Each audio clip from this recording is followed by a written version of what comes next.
যারা আছে এদের সাথে তোমাদের কম্পেয়ার হয়ে যাবে। তুমি ধরো একটা ভালো কলেজে গেছো, তোমার ফ্রেন্ড যেতে পারে না, তোমাদের দুজনের রাস্তা কিন্তু আলাদা হয়ে যাবে, দিন শেষে দেখা হবে না। তোমার কি মনে হয় একটা ডাক্তার ফ্রেন্ড, আমার কি ডাক্তার ইঞ্জিনিয়ার ফ্রেন্ডের অভাব আছে? কিন্তু তারা আমার যতই ক্লোজ ফ্রেন্ড হোক না কেন, তাদের একটা সার্কেল আলাদা না? তাদের সার্কেল আলাদা কিনা?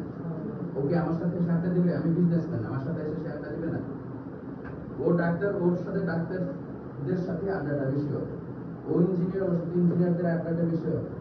আমি পাবলিকিয়ান, আমার সাথে পাবলিকিয়ানদের আড্ডা বেশি হবে। এটা হচ্ছে গিয়ে সিম্পল টপিক।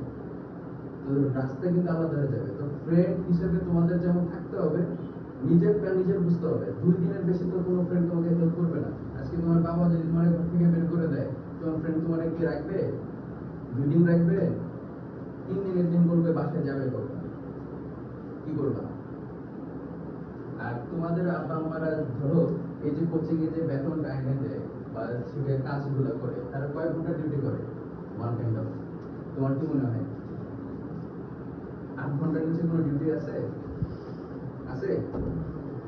দেন আবার ওভারটাইম আছে কিনা? তাহলে তারা যদি 8 ঘন্টার উপরে ডিউটি করে ধরে তোমার জন্য টাকা নিয়ে এসে তোমার একটা ভালো ফিউচারের জন্য দিতে পারে, তুমি 3-4 ঘন্টা করতে পারবে না? যদি করতে না পারো ডাইরেক্ট বলে দিবা। তাইলে হচ্ছে কি হবে, কাজকর্মে ঢুকাই দিলে লাভ আছে, হাতে কলমে মধ্যে কিছু করে খেতে পারবে। এটা যদি করতে চাই পড়ানো না, এটা হচ্ছে কি এখন মাথায় নিতে হবে এডুকেট।